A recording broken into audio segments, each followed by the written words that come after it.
एक बार की बात है, गांव में सूखा पड़ने की वजह से गांव के बहुत सारे लोग परेशान थे। उनकी फसलें खराब हो रही थी, बच्चे भूखे प्यासे मर रहे थे और उन्हें समझ नहीं आ रहा था कि इस समस्या का सलूशन कैसे निकाला जाए। उसी गांव में एक बहुत ही विद्वान महात्मा रहते थे। गांव वालों ने सोचा कि उनके पास जाकर इस प्रॉब्लम का सलूशन मांगते हैं। सभी लोग महात्मा के पास गए, उन्हें सारी परेशानी डिटेल में बताई।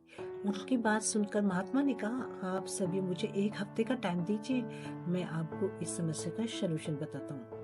गांव वालों ने कहा ठीक है, और वो महात्मा के पास से चले गए। पूरा एक हफ्ता बीत जाने के बाद भी जब साधु महात्मा जी को कोई सलूशन नहीं मिला, तो उन्होंने गांव वालों से कहा कि अब आप सबकी मदद तो सिर्फ और सिर्फ ऊपर बैठा भगवान ही कर सकता है। आप सब भगवान की पूजा करिए, हो सकता है भगवान खुश हो जाए और आपको कोई ना कोई राह मिल जाए। बेचारे गांव वाले, वो कहते हैं ना, जब किसी के पास कोई चारा नहीं होता तो सिर्फ और सिर्फ आपकी नजरें होती हैं ऊपर वाले की तरफ।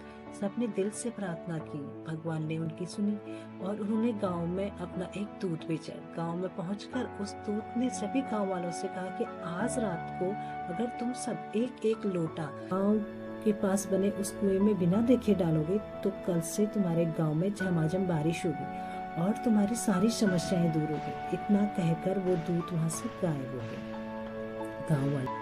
गांव वाले बड़े खुश हुए और सब लोग उस कुएं में दूध डालने के लिए तैयार हो गए। लेकिन उसी गांव में एक कंजूस इंसान रहता था।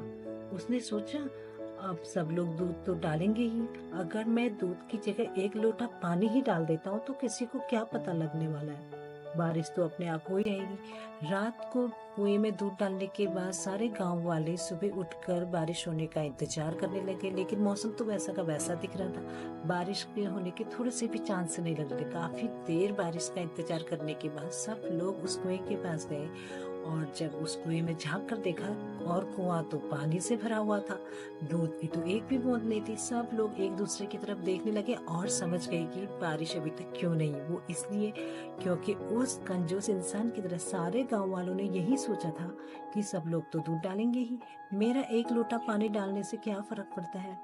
और इसी चक्कर में किसी ने भी कुएं में दूध की एक भी बूंद नहीं डाली और कुएं को पानी से भर दिया। एग्जैक्ट यही सिचुएशन कितनी बार हम लोग अपनी रियल लाइफ में फेस करते हैं, जब हम ये सोचते हैं अगर मैंने ऐसा नहीं किया तो क्या बिगड़ जाएगा, बाकी सब तो ऐसा कर ही रहे हैं। वो क्या कहते हैं, बहती गंगा में हाथ धोना।